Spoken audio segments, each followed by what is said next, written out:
السلام عليكم ورحمة الله وبركاته. طلاب تالتة ثانوي، أخباركم إيه؟ معاكم مستر محمد السيد الشامي. النهاردة بإذن الله هنبدأ في القائمة بتاعة حل النماذج الاسترشادية لمادة التاريخ للثانوية العامة. تعالوا نشوف مع بعض كده النموذج الأول ونعرف مع بعض هنحله إزاي. عايز الناس كلها تركز معايا لأن الأسئلة ديت السنة اللي فاتت يعتبر 80% من الامتحان بتاع التاريخ وبتاع الجغرافيا كله جاي من النماذج الاسترشادية. النموذج الأول، السؤال الأولاني بيقول: أي مما يلي يخرج عن المسؤوليات الملقاة على عاتق شيخ الطائفة في مصر في القرن السادس؟ طبعا يعني معنى السؤال هنا إن كل اللي في الاختيارات يعتبروا من وظائف شيخ الطائفة فيما عدا إيه؟ طبعا شيخ الطائفة عرفنا إن هو كان يعتبر زي همزة وصل كده ما بين الحكومة وما بين الصناع من حيث الإشراف على الإنتاج وجمع الضرايب، وكان كل صانع من الصناع ليه مكانته تحت شيخ الطائفة. طيب، هل شيخ الطائفة بيعمل على جمع الضرائب من الحرفيين؟ بالفعل هو بيجمع الضرائب من الحرفيين. احنا عايزين حاجة في الاختيارات مش من شغلانة شيخ الطائفة، فإذا ديت مش هنختارها. السؤال التاني أو النقطة التانية بيقول، الاختيار التاني بيقولك مراقبة ضوابط سير العمل. قالك بالفعل إن هو بيعمل على ضبط سير العمل، فبرضه مش هنختارها.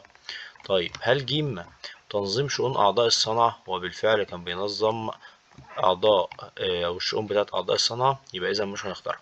يبقى الإجابة وهي متابعة أعمال الوالي وعزله، لأن دي كانت من مهام الديوان إنما ليست من مهام اللي هو شيخ الطائفة، فإذا هي ديت اللي بتخرج عن وظائف شيخ الطائفة. طيب، تعال نشوف مع بعض بقى كده. السؤال التاني بيقول: وضعت مصر عقب ثورة 23 يوليو 1952 إمكانياتها وتقنيات التواصل الاجتماعي الخاصة بها في خدمة القضايا الإفريقية.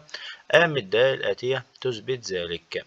يعني في الاختيارات هنا بتثبت إن مصر وضعت إمكانيات مصر وكمان التقنيات بتاعت مصر لتحقيق التواصل الاجتماعي الخاصة بها في خدمة القضايا الإفريقية. طبعا هنا حدد الإمكانيات والتقنيات وخاصة بالتواصل الاجتماعي، يبقى بيتكلم على البث الإذاعي لدول إفريقيا باللغات المتعددة أو باللغات الإفريقية المتعددة. ليه؟ لأن بيقول إن مصر ساعدت الدول الإفريقية من خلال إمكانيات مصر وتقنيات مصر خاصة بالتواصل الاجتماعي. التواصل الاجتماعي اللي هو التلفزيون والراديو والحاجات دي. احنا عرفنا مع بعض ان احنا فتحنا مكاتب البث الاذاعي اللي موجوده عندها في القاهره، واستضفناهم وخليناهم يشرحوا من القضايا بتاعتهم سواء باللغه بتاعتهم او للعالم يعني. انما ارسال المعلمين لا، احنا هنا طبعا ما وفرناش الامكانيات، او يعني الكلام ده ما بينطبقش على السؤال. جيم الاتفاق على قيام منظمة تجمع كل الدول الإفريقية اللي هي الاتحاد الأفريقي يعني، لا طبعا. ده إنشاء صندوق الفن المصري للتعاون مع دول أفريقيا، طبعا غلط. 3. أتوقع أن يكون الحدث المشار إليه الذي أمامك في أعقاب حدوث إيه؟ بيقول لك: أعلنت مدينة زفتة بالغربية في 18 مارس استقلالها، وتشكلت لجنة برئاسة يوسف الجندي لحكم المدينة. طبعا احنا عرفنا إن الثوار سيطروا على مدينة زفتة.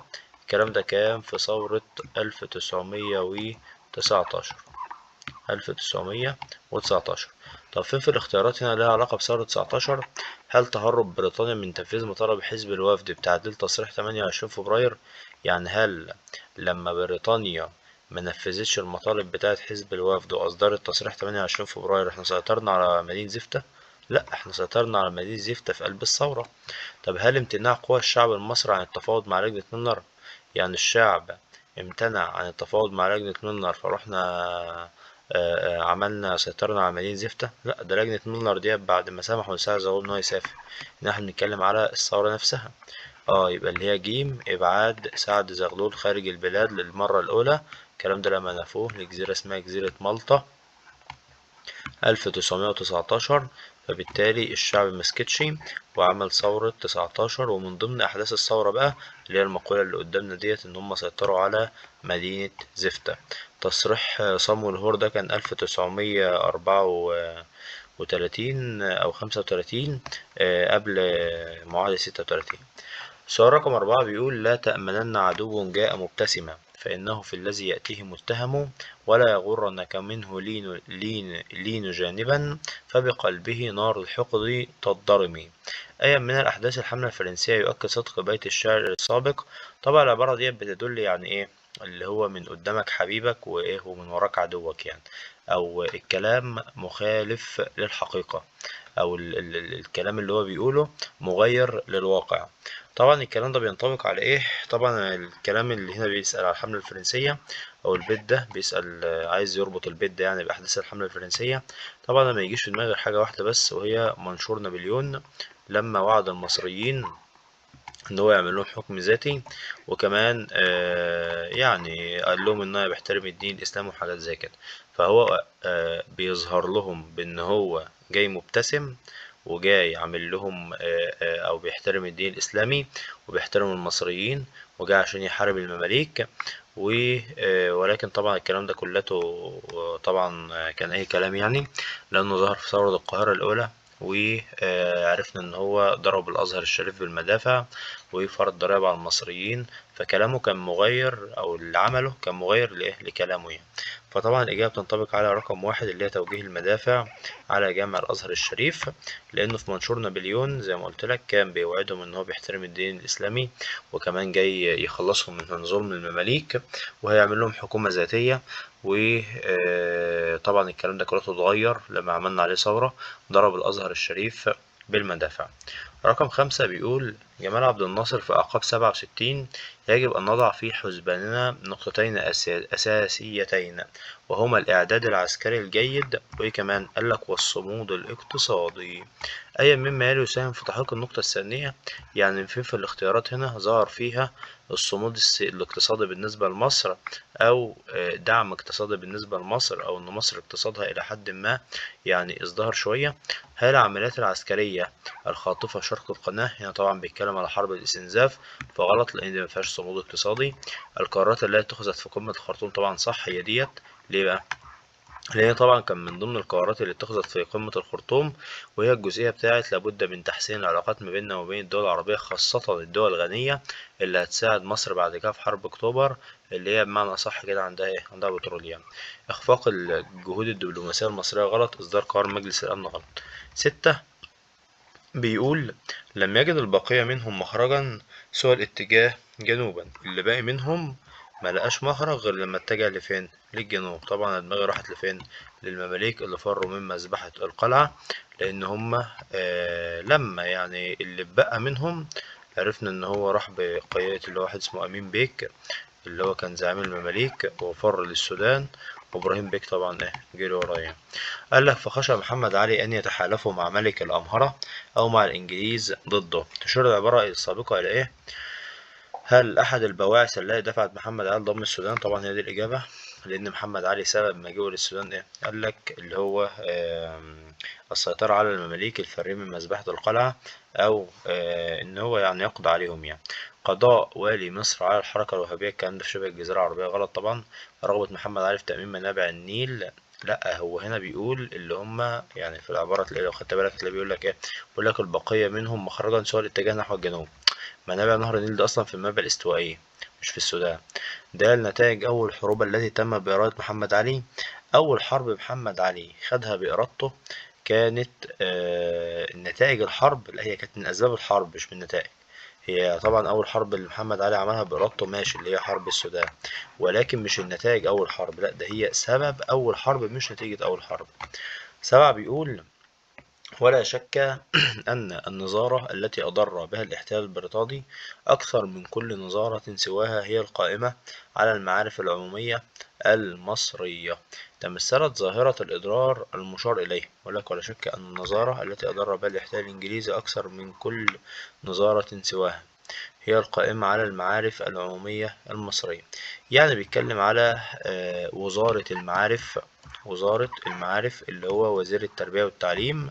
طبعا بيتكلم على سياسة دان لوب في التعليم، ده اللي جه في دماغي دلوقتي يعني. طيب هل رقم 1 بقول لك ايه بقى؟ تمثلت مظاهر الإضرار يعني وزارة المعارف اللي كانت عاملاها الاحتلال البريطاني، ايه وجه الضرر في الموضوع ده؟ هل اغلاق كافة المدارس، ولا محو الهوية المصرية، ولا الغاء مجانية التعليم ولا تكريم الصحف؟ طبعا الغاء مجانية التعليم، لان احنا عرفنا ان ده اللب رفع اسعار التعليم واقتصر التعليم هنا على اللي هي الطبقة الغنية او الناس اللي هم ايه معاهم فلوس يعني. رقم 8، وطبعا خلي بالك هنا حصل زي لحد ما تمييز بين طبقات المجتمع، الغني بيتعلم والفقير ايه مش بيتعلم. 8، استطاع كسر القاعدة العثمانية التي تقضي أن هناك مدة محددة بين عامين إلى ثلاثة لوليها على مصر. من اللي قدر هنا إن هو يكسر القاعدة اللي بتقول إن ولي مصر يحكم من سنة ل3 سنين. طبعا الكلام ده يروح لمين؟ أنا بيتكلم على كسر القاعدة العثمانية، بيتكلم على محمد علي، لأن طبعا محمد علي عرفنا إن هو حكم كتير جدا، كان من 1805 لحد 1848. قال لك وإلى ثلاثة لوليها على مصر. ليه بقى؟ طب ليه مثلا ما خدناش فؤاد الأول وحسين كامل والملك فاروق؟ كل دولت كان ساعتها العلاقة ما بيننا وما بين الدولة العثمانية كانت انتهت. هما أي نعم حكموا أكتر من سنتين و3 سنين، ولكن كل دولت ما كناش ساعتها تبع الدولة العثمانية. يعني فؤاد الأول ده سواء بلقبيه الاتنين، سواء سلطان أو ملك، طبعا هو مسك سلطان من 17 ل22، وملك من 22 لحد 36. فلو جمعتهم كده كده هم أزيد من عامين أو 3 سنين. حسين كامل مسك من 14 ل17، مسك 3 سنين. ملك فاروق مسك من 36 ل52، فبرضه كده كده أكبر من عامين ل3 سنين. ولكن ليه ما اخترناهمش؟ لأن بيقول كسر القاعدة العثمانية، يعني كانوا تابعين للدولة العثمانية. فطبعا آخر 3 دولت ما كانوش تابعين للدولة العثمانية أصلا، لأن مصر ساعتها إلى حد ما إنجلترا كانت فصلتها عن الدولة العثمانية، وإلى حد ما كانت واخدة الاستقلالية. إنما محمد علي كان تابع الدولة العثمانية وحكم أكتر من سنتين أو 3 سنين يعني. عندك 9، أي مما يلي ساعد محمد علي في تحقيق طموحاته السياسية، ولا سيما سلطة اتخاذ القرار في السنوات الأولى من حكمه إلى مصر أو حكمه لمصر. ساعد في تحقيق طموحات محمد علي السياسية، ولا سيما سلطة اتخاذ القرارات في السنوات الأولى من حكمه، يعني ما عدا سلطة اتخاذ القرارات السنوات الأولى في حكمه. هل المطامع الشخصية لبعض زعماء الزعامة الشعبية، ولا استياء المصريين من الضرائب وفرقة الدولاة، ولا التخلص من الحملة الإنجليزية بقيادة فريزر، ولا الاعتماد على الجيش النظامي بديل العناصر المرتزقة؟ طبعا هنتكلم على المطامع الشخصية لرجال الزعامة الشعبية. ليه؟ بيقول لك مين في الاختيارات ساعد محمد علي في تحقيق طموحاته السياسية، ولا سيما سلطة اتخاذ القرارات في السنوات الأولى. يعني إيه؟ يعني هم ساعدوه في تحقيق طموحاته السياسية، ما عدا بس أول كام سنة محمد علي مسك فيهم، كانوا إلى حد ما إيه متحكمين في محمد علي ومانعينه من اتخاذ القرارات في السنوات الأولى. طبعا بيتكلم على الزعامة الشعبية لأن هم اللي وقفوا جنب محمد علي وعينوا محمد علي وحاجات زي كده، ولكن كانوا بيشترطوا عليه ألا يأخذ قرارا إلا بمشورتهم. 10، تجلى الوجه القبيح للمحتل وممثله في مصر في العقد الأول من القرن العشرين من خلال حادثة إيه؟ يعني بيقول لك الحاجة السيئة اللي عملها المحتل اللي هي بريطانيا، بما فيهم المعتمد البريطاني اللي موجود في مصر. فالعقد الأول من القرن العشرين بيتكلم يعني سنة 1900، من سنة 1901 لحد سنة 1910، لحد 1910، يعني من الآخر أول 10 سنين من سنة 1900. طبعا بيتكلم على إيه؟ طبعا بيتكلم على حادثة دين شوي، لأن طبعا لورد كرومر عرفنا إن هو يعني عمل على فرض العقوبات على والإعدام الجماعي كمان على أهالي مدينة دنشواي وحاجات زي كده.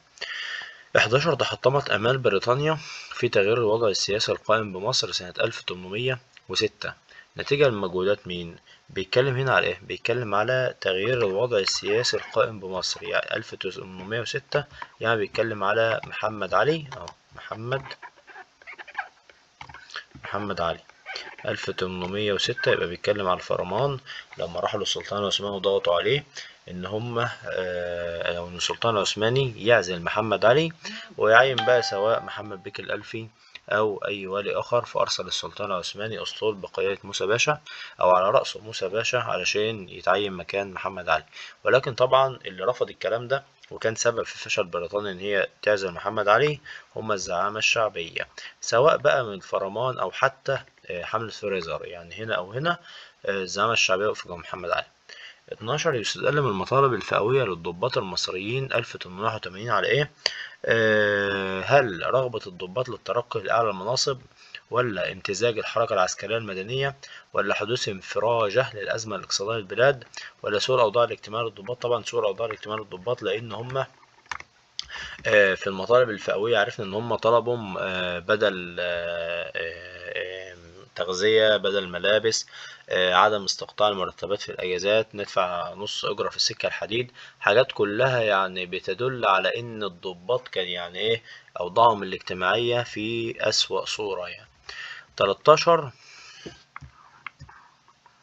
نيجي على السؤال رقم 14، بيقول يستدل من مرور تجارة شركة الهند الشرقية عن طريق البحر الأحمر بدلا من الدوران حول قارة أفريقيا.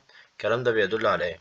شركة الهند الشرقية عرفنا إن هي بدأت تمر عن طريق مصر بدل ما كانت بتلف حوالين قارة أفريقيا، وطبعا احنا عرفنا السبب كده بسبب إن محمد علي طهر البحر الأحمر من القرصنة. فطبعا بيدل على إيه؟ يبقى رقم واحد الإجابة طبعا هتبقى اللي هي الأولى، استعادت مصر لدورها الاستراتيجي في التجارة العالمية، اللي هو احنا عرفنا طبعا ان مصر كان دورها الاستراتيجي وموقعها الاستراتيجي الى حد ما هو كده كده يعني مهم في التجارة، ولكن يعني اتدهور شوية او احواله تدهورت بسبب اكتشاف البرتغاليين طريق رأس الرجاء الصالح، فأدى إلى تقلص مرور التجارة عن طريق مصر، وبدأوا يلفوا حوالين طريق رأس الرجاء الصالح، واقتصرت صالات مصر التجارية على دول حوض البحر المتوسط والبحر الأحمر. ولكن لما ترجع شركة كبيرة زي شركة الهند الشرقية تمر عن طريق مصر، يبقى ده بيظهر دور مصر الاستراتيجي في التجارة العالمية. رقم 15 بيقول أي من المبادئ التالية أرستها ثورة 23 يوليو وأخل بها الحزب الوطني الديمقراطي في العقد الثاني من القرن الواحد وعشرين؟ يعني مين في الاختيارات من المبادئ اللي أظهرتها ثورة 23 يوليو وكان بتسعى لتحقيقها وجه الحزب الوطني في العقد الثاني من القرن الواحد وعشرين وأخل بيها أو خالف الهدف ده يعني؟ طبعا هو هنا بيتكلم عن الحزب الوطني في العقد الثاني من القرن الواحد وعشرين يعني سنة 2010 2011. فطبعا احنا عرفنا الكلام ده كان من سبب قيام ثورة 25 يناير 2011 وهي تزوير انتخابات مجلس الشعب، لما الحزب الوطني حصل على أغلبية 97% وما كانش حد انتخبه، يعني الانتخابات كانت اتزورت. فهو طبعا بيدل على ايه؟ ان مبدأ هنا اللي يعتبر تم الإخلال بيه هيبقى اللي هي وجود حياة ديمقراطية سليمة، لأن هنا الحياة الديمقراطية ما هيش سليمة، ده هنا حصل تزوير في الانتخابات، فالحياة الديمقراطية هنا مش سليمة يعني. سؤال رقم 16 بيقول أكثر عناصر السلطة التنفيذية والتشريعية في عهد محمد علي تنوعا في فئاته. يعني أكتر فئة هنا في الاختيارات في عهد محمد علي متنوعة في أعضائه ومتنوعة في فئاته. هل الديوان العالي، ولا مجلس النظار، ولا مجلس المشورة، ولا مجلس المخصوص؟ طبعا هيبقى مجلس المشورة، لأن مجلس المشورة كان بيتكون معانا من علماء، وكان كان بيتكون كمان من أعيان، وكان بيتكون من أعضاء كتير يعني. طيب السؤال رقم 17 بيقول جاء في منشور نابليون قبيل وصول الحملة الفرنسية لشواطئ مصر 1798: يا أيها المصريون قد قيل لكم إنني ما نزلت بهذا الطرف إلا بقصد إزالة دينكم، فذلك كذب صريح فلا تصدقوه. إن الفرنسوية في كل الأوقات صاروا محبين مخلصين لحضرة السلطان العثماني. يخرج عما يمكن استنتاجه من هذا الجزء من المنشور. معنى السؤال هنا بيقول لك إن في عندك 3 اختيارات ممكن نستنتجهم من النص اللي قدامنا ده، ولكن في اختيار واحد لا ينطبق أساسا على العبارة، وما نقدرش إن احنا نستنتجه من العبارة دي خالص، وهي دي الإجابة يعني احنا عايزينها. طيب هل محاولة الوصول لقلوب المصريين عن طريق قاعدة ثابتة لديهم؟ طبعا هنا العبارة دي بتنطبق أساسا على الاختيار ده، فبالتالي مش هنختارها، لأن فعلا نابليون كان عايز يقنع المصريين إن هو جاي بيحترم دينهم. طب هل إدراكه للثقافة الشرقية التي يسودها الطابع الديني؟ طبعا دي بتدل على إدراكه للثقافة الشرقية ذات الطابع الديني، بدليل إن هو هنا استخدم الدين علشان يجذبهم لصفه يعني. طب هل العمل على كسب ود الدولة العثمانية قدر الإمكان؟ أيوة، لأن هنا بيقول إيه؟ بيقول إن الفرنساوية في كل وقت صاروا محبين مخلصين لحضرة السلطان. يبقى هنا كان هدفه جذب السلطان العثماني. إنما إيه اللي ملهاش علاقة؟ الوعد بتمكين المصريين من إدارة شؤون بلادهم، لأن في العبارة هنا ما جابش سيرة إن هو يخلي المصريين يحكموا مصر يعني. طيب، سؤال رقم 18 بيقول النقد الذي يوجه لمجلس شورى النواب 1866. طبعا 1866 بيتكلم على مجلس شورى النواب اللي عمله إسماعيل. ايه وجه النقد اللي ممكن نوجهه لإسماعيل في السؤال ده؟ هل حصر حق الترشح في فئات المثقفين والعلماء؟ يعني هو خلى اللي يترشحوا يكونوا مثقفين وعلماء؟ طبعا غلط، ده الكلام ده كان في الأعيان مش مثقفين، لأن إسماعيل اقتصر اللي يترشح لمجلس النواب يكون من الأعيان مش من المثقفين أصلا. طب ب اقتصار عضوياته على المتعلمين من غير الأعيان؟ لا، هو أصلا اقتصر الأعيان ما جابش متعلمين خالص. طب هل افتقاد حق الترشح لعضويته مبدأ العدالة الاجتماعية؟ طبعا ديت ليه؟ لأن مجلس شورى النواب 1866 قلنا إن هو اقتصر في تعيينه على أو الترشح يعني على الأعيان، وخلى من المثقفين إصرار أعضاء على حقهم في نقش الميزانية. طبعا غلط، لأن أصلا ما كانش لسه في الموضوع ده جه يعني. الكلام ده في الثورة العربية. 19 بيقول كانت النقب طبقا لتقسيم لجنة بيل 1937. هنا بيتكلم على صحراء النقب اللي كانت موجودة في فلسطين في الفصل السابع. وعشان تكون عارف صحراء النقب ديت اليهود سيطروا عليها بعد حرب فلسطين. وبعد كده عمل هدنة رودس مع الدول المواجهة اللي هي لبنان ومصر وسوريا والأردن. المهم هنا بيتكلم على لجنة بيل بقى، يعني قبل ما نوصل يعني لحرب فلسطين. طبعا هي كانت تحت حكم العربي يعني، لأن صحراء النقب لو جيت بصيت في الخريطة بتاعة تقسيم لجنة بيل هتلاقيها كانت تحت حكم العرب مش تحت حكم اليهود. اليهود أول حصول لهم على صحراء النقب كان بعد حرب فلسطين 1948. 20 تم إنشاؤه كنتيجة لزيادة أعداد الأجانب. من في الاختيارات هنا عملناها بسبب زيادة أعداد الأجانب؟ طبعا كوميسيون مصر، لأن ده أصلا كان هيئة هدفها اللي هي بتفض الخلافات اللي كانت ما بين الأجانب. 21 بيقول نتج عن تعنت توفيق في تلبية المطالب الضباط في مايو 1881. هل إرسال إنجلترا وفرنسا المذكرة المشتركة التانية، ولا قبول الأوروبيين تنفيذ بعض المهام المدنية، ولا اجتماع الضباط في منزل عرابي لاتخاذ بعض الإجراءات، ولا مطالبة العرابيين في مظاهراتهم الثانية بتغيير رأس الحكومة؟ خلي بالك هنا بيقول مايو واحد وكام؟ 81. مطالب مايو ديت ظهر فيها أول مطلب سياسي وهو إنشاء مجلس النواب، وظهر فيها كمان زيادة عدد الجيش ل18,000 وإنشاء حصون عسكرية يعني. طيب لما الخديوي توفيق بقى رفض الكلام ده أدى إلى إيه؟ طبعا أدى إلى مطالبة العرابيين في مظاهراتهم الثانية بتغيير رأس الحكومة اللي هو رياض باشا، لأن المفروض يعني اللي كان يوافق على المطالب ديت هو طبيعي الخديوي توفيق، ولكن يعني اللي تحت إيده على طول بينفذ الكلام اللي هو مين؟ رياض باشا. فعشان كده طالبهم بعزل رياض باشا بسبب إيه؟ بسبب اللي هو تعنت الحكومة. يعني حتى لو خدت بالك في مظاهرة عبدية التانية هتلاقي بيقول لك إيه؟ بسبب اتهامه يعني العرابيين اتهموا الخديوي توفيق والحكومة بالتباطؤ في تنفيذ مطالبهم يعني مش كل المطالب اتنفذت.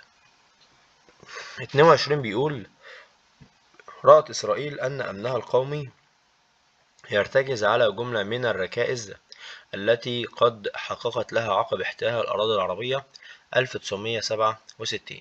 يستثنى من ذلك إيه؟ يعني إيه في الاختيارات هنا إسرائيل مركزتش عليه لما احتلت الأراضي في عدوان 67؟ هل توافر الموانع الطبيعية والعمق الاستراتيجي؟ بيقول لك يستثنى من ذلك، يعني هذه الاختيارات لم تؤكد عليها إسرائيل بعد عدوان 67. ولا التفوق العدد العسكري، ولا استخدام وسائل إصلاح حديثة متطورة، ولا إمكانيات وقدرة أجهزتها الاستخبارية؟ يعني من الآخر إيه هي الحاجة هنا اللي إسرائيل لا تتمتع بها؟ إسرائيل لا تتمتع بالتفوق العدد العسكري. ليه؟ لأن أساسا عدد الجيش بتاعها قليل، إنما توافر الموانئ الطبيعية والعمق الاستراتيجي موجود. ليه؟ الموانئ الطبيعية اللي هي قناة أو يعني الجزئية اللي هي الجبال أو المناطق اللي هي الطبيعية اللي موجودة في شبه جزيرة سيناء، أو مثلا ناحية سوريا اللي هي هضبة الجولان. والعمق الاستراتيجي إن هي عندها مساحة كبيرة يعني. التفوق العددي ما عندهاش تفوق عددي. استخدام وسائل استطلاع حديثة عندها إمكانية قدرة الأجهزة الاستخبارية برضو موجودة عندها، إنها ما عندهاش تفوق عددي. اللي بعده رقم 23 بيقول كانت سياسة كرومر هي تعيين غير الأكفاء في الدواوين والمصالح. يعني كرومر ما كانش بيعين الناس اللي هم كفء في شغلانتهم في الدواوين. يخرج عن هدف كرومر من سياسته المشارة إليه بالعبارة. يعني حاجة في الاختيارات ملهاش علاقة بإن كرومر يعين غير الأكفاء في الدواوين والمصالح. هل الرغبة في إثبات عدم قدرة المصريين على إدارة البلاد؟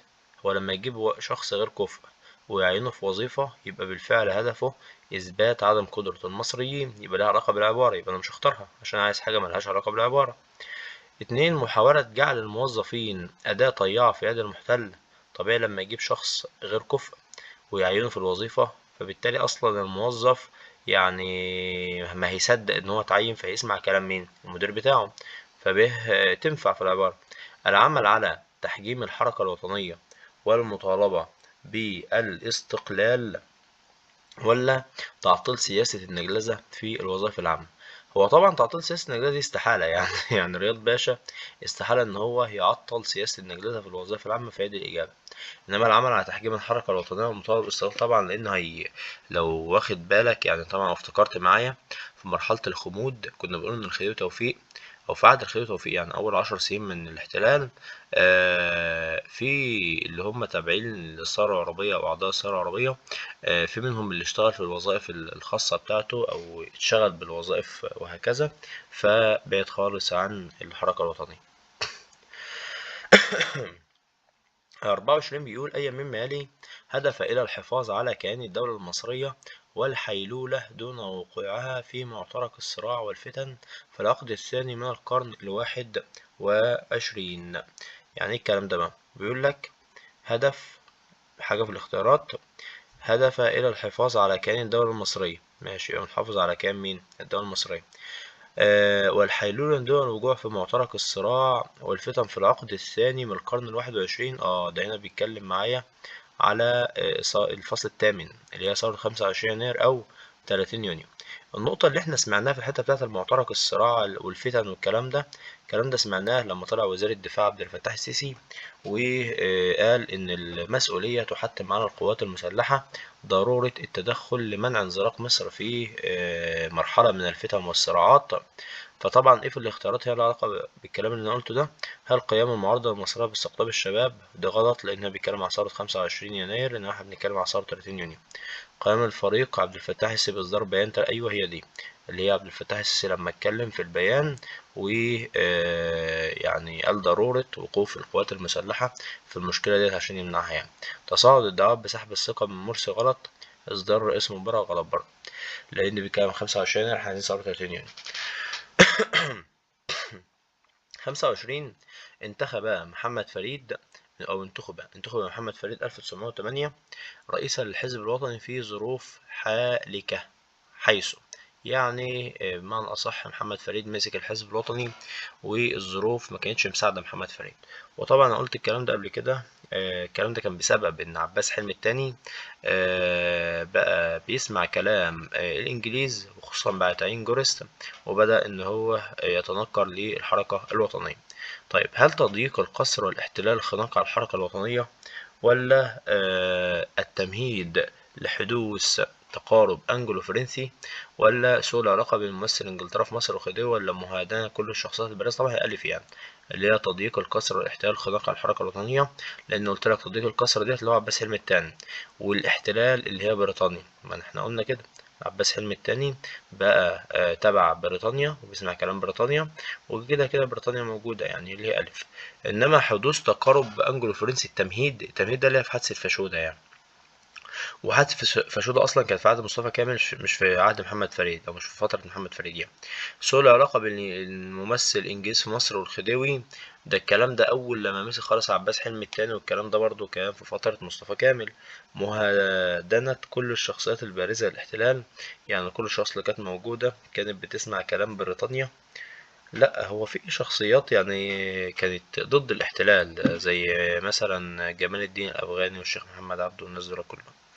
26 اشتد ساعد الحركة الوطنية بتأليف جمعية من الناقمين على سياسة رياض باشا، ونشروا في 4 نوفمبر 79 أول بيانا لهم وطبعوا منه 20,000 نسخة. ماشي، تشير العبارة إلى جمعية إيه؟ بيقول لك أنهي جمعية في عهد رياض باشا 4 نوفمبر 1800 كام؟ 79. 79 ديت اللي هي فترة عزل إسماعيل وتعيين خليفة توفيق، وطبعوا منها 20,000 نسخة. يبقى تشير العبارة لمين؟ هل جمعية الانتقام؟ جمعية الانتقام دي كانت ظهرت في فترة الخمود 1882 بعد كده. الليالي السوداء دي كانت في ثورة 19. مصر الفتاة برضو كانت بعد حلوان على طول، يبقى لا، هي جامعة حلوان يعني.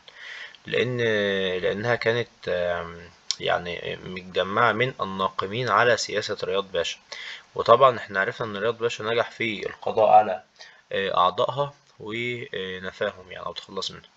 27 بيقول رسالة قصيرة، ماشي، من حوالي 100 كلمة، موجهة ممن لا يملك لمن لا يستحق، كان لها بالغ الأثر. وطبعا من غير أي كلام يعني هو بيتكلم على وعد بلفور، لأن وعد بلفور هو وعد من لا يملك لمن لا يستحق. عرفنا طبعا إن بريطانيا وعدت اليهود بإقامة وطن قومي لهم في فلسطين، وساعتها ما كانتش تملك فلسطين، يبقى من لا يملك لمن لا يستحق، لأن اليهود لا يستحقوا فلسطين. 28 بيقول خالفت أول وزارة دستورية سياسية سياسة أول معتمد بريطاني إداريا. من حيث إيه؟ طبعا أنا بيتكلم على سعد زغلول وأول معتمد بريطاني اللي هو كرومر. فطبعا هنا بيتكلم طبعا إداريا، يبقى بيتكلم عن الوظائف، يبقى اللي هي إحلال الموظفين المصريين محل الأجانب. طبعا عرفنا إن سعد زغلول عمل على تمصير الوظائف، وده بيتعارض مع القانون الأساسي، وكمان بيتعارض مع سياسة كرومر يعني. 29 كتب المؤرخ عبد الرحمن الجابرتي متهكما على منشور نابليون تفسير ما أودعه هذا المكتوب من الكلمات المفككة. يستدل من هذا التعليق على إيه؟ طبعا هنا أنت عندك عبد الرحمن الجابرتي كان بيتريق على المنشور بتاع نابليون، وكان يعني إيه مش عاجبه كلامه يعني. فده بيدل على إيه؟ هل وعي العقلية المصرية للحيل والنوايا المحتلة؟ طبعا ديت يعني، لأن ده بيدل على إن قد إيه المصريين عارفين يعني انتوا عايزين تحتلوا البلد، فبت ايه يعني بتقولوا كلام معسول علشان نسمع كلامكم يعني. تمكن نابليون من كسب الود المصريين، ما هو لو كان نجح في كسب ود المصريين ما كانش عبد الرحمن الجبرتي اتريق عليه. تمسك الزعامة المصرية بالتبعية العثمانية. الزعامة المصرية وهنا ما جابش سيرة الدولة العثمانية خالص في العبارة يعني. ترحيب المصريين بمن يخلصهم من المماليك، ده هو هنا بيتريق على نابليون، فبالتالي هيرحب ازاي؟ 30 أحد نصوص معاهدة الصداقة والتحالف اللي هي معاهدة 36 طبعا كانت بمثابة انتقاص لسيادة الدولة المصرية على أراضيها. فهل هي بقاء القوات الإنجليزية من قناة السويس؟ طبعا صح، يعني هي الأولى. ليه؟ عشان بيقول لك انتقاص من السيادة المصرية على أراضيها، ولا إلغاء إدارة الأمن الأوروبية، ولا اعتبار مصر مسؤولة عن حماية الأجانب، ولا إرجاع الجيش. كل باقي الاختيارات بتدل على سيطرة مصر على أراضيها، إنما الاختيار الأولاني ده بيظهر مدى انتقاص سيادة مصر على أرضها، لأن قناة السويس على أرض مصر، فلما بريطانيا تخليها موجودة في قناة السويس يبقى ده بيدل على إن أو بيدل على انتقاص السيادة المصرية. 31 أيام الحروب التالية يؤكد نجاح تجربة محمد علي في الاعتماد على المصريين في التجنيد. يعني أنهي حرب شارك فيها المصريين وأثبتوا كفاءتهم وأثبتوا نجاحهم؟ طبعا هي حرب المرة أو حرب اليونان، وديت الحرب اللي كانت موجودة في بلاد اليونان. وخلي بالك إن هي كانت تبعا لأوامر السلطان العثماني ولم تكن برغبة محمد علي، على اعتبار إن محمد علي تابع أو والي تابع للسلطان العثماني. 32 بيقول بعد انضمام الدولة العثمانية لألمانيا والنمسا في الحرب العالمية الأولى، قامت بريطانيا باتخاذ مجموعة من الإجراءات في مصر ويخرج عنها إيه؟ طبعا احنا عرفنا إن الدولة العثمانية لما شاركت في الحرب العالمية الأولى ضد بريطانيا، قامت بريطانيا بإعلان الحماية البريطانية على مصر، وفصلت مصر عن الدولة العثمانية، وعزلت عباس حلمي الثاني وعينت حسين كامل. وبعد كده عرفنا إن هي إيه يعني اضطهدت المصريين واستغلت موارد مصر لمصلحتها.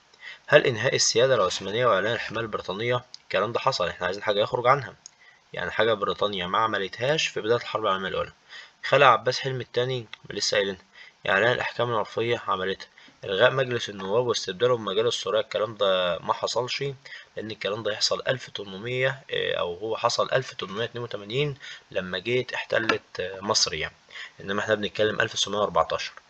33 بيقول يدل الموقف المبدئي لزعماء العرب من الدولة العثمانية في بداية الحرب العالمية الأولى على إيه؟ طبعا لو جينا افتكرنا كده مع بعض، الدولة العثمانية لو قلت لك لما دخلت الحرب أعلنت حاجة اسمها الجهاد المقدس، اللي هو ايه؟ اللي هو الدول العربية على اعتبار ان انتوا دول اسلامية، فمش الدول العربية بس، يعني الدول الاسلامية كلها على اعتبار ان انتوا دول اسلامية، فالمفروض بنجاهد ضد المحتل الغاصب، على اعتبار ان هم يعني بيضروا من الدول الاسلامية وهكذا. طيب موقف الدول العربية من الموضوع ده، قلت لك في البداية ان هم الدول العربية اظهروا حماسا للجهاد المقدس، وبالفعل كانوا خلاص جاهزين ان هم يشاركوا ويسمعوا كلام الدولة العثمانية، ولكن ساد بينهم الهدوء. ودعت أو ظهرت دعوة تدعو إلى التريث. ليه؟ بسبب ظهور مشكلة ما بين، أو بسبب استمرار المشكلة ما بينهم وما بين الدولة العثمانية، وفشل كل من التسوية العربية التركية والمؤتمر العربي الأول بباريس. يبقى طبعا ده بيدل على إيه؟ بيدل على هو هنا عايز الموقف الأول، الموقف المبدئي أو الموقف المبدئي، يبقى بيدل على التأثر بمكانة السلطة الدينية بتاعة السلطان العثماني، لأن هم في البداية يعني إيه سامعين كلام السلطان العثماني فيوافقوا. إنما ضعف موقف تركيا في الحرب ده مش بيدل على ضعف موقفها في الحرب، لأ، لأن هي ما كانتش لسه أصلا شاركت في الحرب. ده هو بيقول لسه إيه، أو يعني نقدر نقول إن هي أول حاجة ضربت إن أوديسا وسباستول، وبعد كده أعلنت الجهاد المقدس، ولكن كان لسه يعني مظهرش ضعف موقفها. ده هي أول حاجة عملتها ضربت روسيا، فهي كانت منتصرة. جيم انعدام الثقة في نتائج الحرب، يعني عارف حاسة إن هي هتخسر يعني، ولا الرغبة في إحياء الرابطة العربية. هو هنا عايز الموقف المبدئي، يعني حاجة نستنتجها من الموقف المبدئي يبقى تأثرهم بمكانة السلطان الديني. 34 قال جولد مائير لسفيرها أو قالت جولدا مائير لسفيرها في واشنطن يوم 7 أكتوبر: يجب أن توقظ كل مسؤول لإنقاذ إسرائيل. يدل النص السابق على إيه؟ وطبعا بيدل على دعم الولايات المتحدة الأمريكية مثلا لإسرائيل، أو بيدل على وشك أو إن إسرائيل على وشك الهزيمة مثلا، حاجات زي كده يعني. هل هيمنة مصر على الجانب الغربي للقناة؟ هو اساسا مصر كده كده مهيمنة على الجانب الغربي للقناة، مش هو لو الجانب الشرقي ماشي، بس هي الجانب الغربي، فطبعا غلط. هل تحرير الأرض العربية المحتلة في فلسطين؟ يعني النص ده بيدل على تحرير العرب الأرض المحتلة؟ لا، هي مش كلها، فلسطين كانت لسه تحت، يعني ما طردوش مثلا اليهود كلهم من فلسطين. صعوبة الموقف الإسرائيلي على جبهة القتال، طبعا هي صعوبة الموقف الإسرائيلي على جبهة القتال هي ديت الأدق يعني، لأن هنا كانت بتقول يجب أن توغز كل مسؤول لإنقاذ إسرائيل، فده بيدل على إن إسرائيل في ورطة يعني. انسحاب إسرائيل للقوات الإسرائيلية من سيناء، هي مش من سيناء كلها، ده هي دوبك إيه 20% بس من مساحة سيناء. سؤال رقم 35 بيقول: واجهت تونس سياسة راغبة في محو هويتها. الهوية بتاعت تونس وهي اللغة العربية، وكمان العادات والتقاليد والدين كمان اللي هو الدين الإسلامي يعني. تونس واجهت بقى السياسة اللي كانت بتتبعها فرنسا في تونس، وهي سياسة الفرنسة. عن طريق إيه؟ هل إنشاء جامعة بزعامة عبد الحليم بن باديس، الكلام ده أصلا كان في الجزائر اللي هي جامعة علماء الجزائر، هنا بيسأل على تونس. التصدي لمحاولات الإيقاع بين العرب والبربر، لا، هي جيم التمسك بفكرة الجماعة الإسلامية اللي كان عاملها اللي هو السلطان عبد الحميد، وهم تمسكوا بيها يعني عشان يحافظوا على الهوية بتاعتهم. رقم 36 عمل على تدشين أركان الدولة للكيان الصهيوني فوق الجغرافية الفلسطينية. يعني ايه الكلام ده؟ تدشين أركان الدولة للكيان الصهيوني فوق الجغرافيا الفلسطينية، يعني نقدر نقول إن هم عايزين يقيموا دولة صهيونية فوق الأراضي الفلسطينية. مين في الاختيارات هنا عمل على إقامة، خلاص بقى يعني اللي هو إحنا هنعمل دولة، يعني هنعمل دولة. هل مؤتمر المائدة المستديرة؟ لا، المؤتمر ده كان معمول علشان يحل بين العرب واليهود، ولكنه فشل. مؤتمر بالتيمور ده اللي أمريكا دعمت فيه اليهود، وعد بلفور ده كان مجرد وعد بس من أمريكا من بريطانيا لليهود. الكتاب الأبيض التاني ده أصلا كان ضد اليهود يعني، أو ما في بعض النصوص منها كان ضد اليهود. فطبعا هنا أدق حاجة اللي هو مؤتمر بالتيمور، لأن أمريكا يعني والمنظمات الصهيونية والدول الأوروبية كلهم اتفقوا على إقامة دولة يهودية، وكمان كان بيقول إقامة قوى عسكرية تحارب تحت علمها الخاص. فكل النصوص بتاعة مؤتمر بالتيمور كانت لصالح الصهاينة. 37 بيقول تغيرت القيادة السياسية في مراكش في العقد الأول من القرن العشرين. عقب إيه؟ هل مؤتمر الجزيرة ولا حديث أغدير ولا مؤتمر برلين ولا الوفاق الودي؟ القيادة السياسية في مراكش في العقد الأول من القرن العشرين يبقى بيتكلم على السلطان عبد العزيز لما شالوه وجابوا السلطان مكانه عبد الحفيظ. الكلام ده كان بعد مؤتمر الجزيرة، لأن السلطان عبد العزيز كان مؤيد لألمانيا في مؤتمر الجزيرة. فطبعا لما ألمانيا طلعت من المؤتمر من مولد بلحمص هي والنمسا، خلاص بقى ما عادش حد بيساعد السلطان عبد العزيز، فاجتاحت فرنسا المغرب وعزلت السلطان عبد العزيز وجابت السلطان عبد الحفيظ ودهورت مكانة أمير المؤمنين. رقم 38 بيقول كونت جامعة الدول العربية موقف عربي موحد في أربعينيات القرن العشرين كنتيجة الآن. يعني إيه اللي عملته الدولة العربية، أو يعني جامعة الدول العربية عملت موقف موقف عربي موحد في أربعينيات القرن العشرين، يعني سنة 1900 وكام و40 كده وانت طالع يعني. الكلام ده كان نتيجة لإيه؟ هل فشل مؤتمر لندن الذي دعت إليه بريطانيا، ولا تدفق الهجرات اليهودية لفلسطين بسبب اضطهاد هتلر، ولا إعلان قيام دولة إسرائيل، ولا وصول القوات الإسرائيلية إلى الضفة الشرقية؟ هو هنا 1900 حاجة وأربعين يبقى بيتكلم على حرب فلسطين، يبقى اللي هي جيم، يعني إعلان قيام دولة إسرائيل بعد انسحاب بريطانيا. لأن سنة 1948 أربع دول شاركوا في حرب فلسطين، مصر وسوريا والأردن والعراق، وده طبعا بيدل على إن في موقف موحد بين الدول العربية. 39 بيقول آخر الولايات العربية التي خسرتها الدولة العثمانية في أفريقيا. طبعا هي كانت لو جينا بصينا كده مثلا مصر الدولة العثمانية خسرتها 1914. تونس برضه لو جيت بصيت الاختيارات هتلاقي عندك ليبيا، يعني ليبيا هنا كانت تعتبر آخر الولايات العربية اللي خسرتها الدولة العثمانية لما إيطاليا سيطرت عليها. لما كانت الدولة العثمانية طبعا سحبت القوات بتاعتها من ليبيا علشان يعني تمنع اللي هي الثورة اللي قامت هناك في اليمن. فطبعا هنا إيطاليا استغلت الموضوع ده وراحت حصرت السواحل. حتى الدولة العثمانية لما حبت إن هي تعدي عن طريق مصر ما عرفتش بسبب إن إنجلترا منعتها من المرور إن هي تروح لليبيا يعني.